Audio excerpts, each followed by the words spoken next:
damaging relationships in the region. For NPR News, I'm Esme Nicholson in Berlin. Dow is up more than 100 points at 17,639. This is NPR.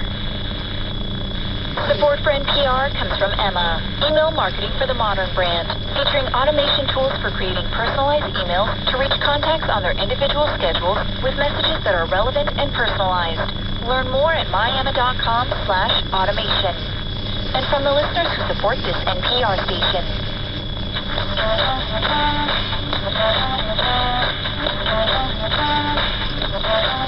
NPR keeps you engaged. Stay with NPR wherever you are.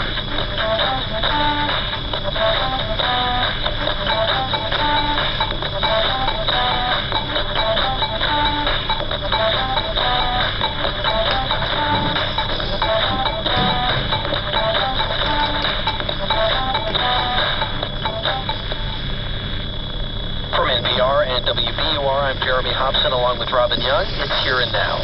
CIA Director John Brennan has just wrapped up a rare news conference at the CIA's headquarters in Langley, Virginia, where he addressed concerns raised by the Senate Intelligence Committee's so-called torture report.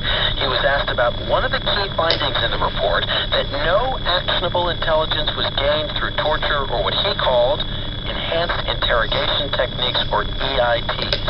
There was useful intelligence, very useful, valuable intelligence that was obtained from individuals who had been at some point subjected to EITs.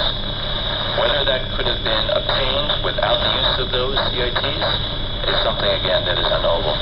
Greg Miller covers national security for the Washington Post, and he joins us now. And Greg, what is he saying there exactly? What kind of a balance is he trying to strike?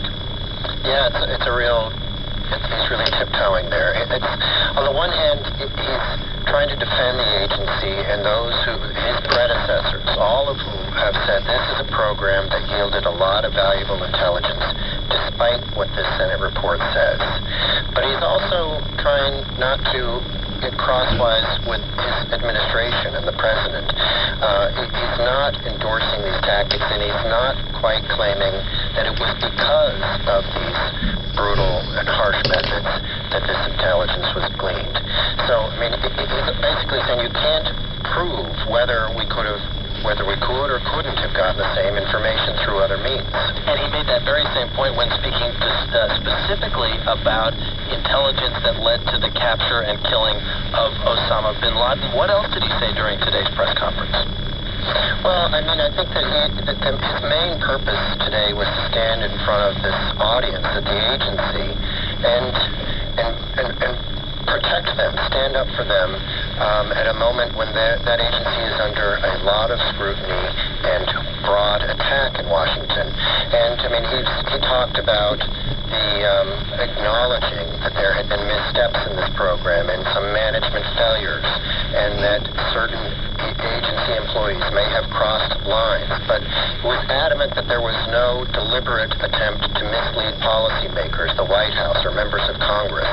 And again, that it's wrong to think that this program wasn't ultimately valuable. And Senator Dianne Feinstein, who spearheaded the Senate report, was tweeting during Brennan's news conference. She tweeted, "A future president could reverse executive order, reinstate EIT program," that's Enhanced Interrogation Technique program. "Legislation is needed." Do you think that Brennan satisfied any of his critics on Capitol Hill?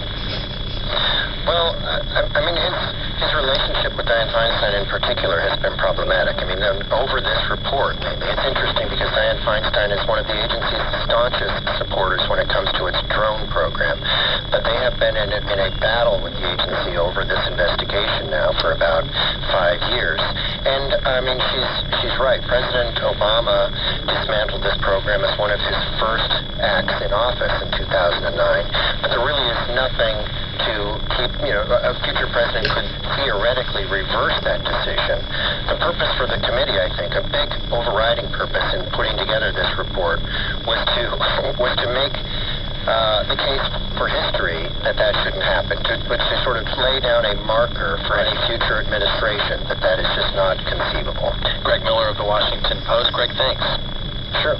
And joining us now is Jane Harman, a former California Congresswoman who was the ranking Democrat on the House Intelligence Committee from 2003 to 2006. She's now president of the the Woodrow Wilson International Center for Scholars. Congressman, welcome to Here and Now. Thank you, Jeremy. And CIA Director John Brennan was, we should say, not at the agency when the activities outlined in the Senate report were happening, but some Democrats say he is still part of the problem. What do you think?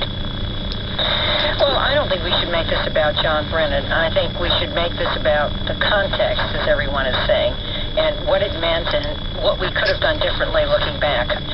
We did get good information from a number of people. We did take down Osama bin Laden, but I think it is arguable that that information did not come from using these aggressive techniques. Well, I want to ask you about that because there's this renewed debate over whether these tactics yielded any actionable intelligence. The Senate report says they did not, but people like former Vice President Dick Cheney are saying yes, they did. He told Fox News yesterday that the report was deeply flawed, and he said that the CIA did exactly what we wanted to have them do. Let's listen.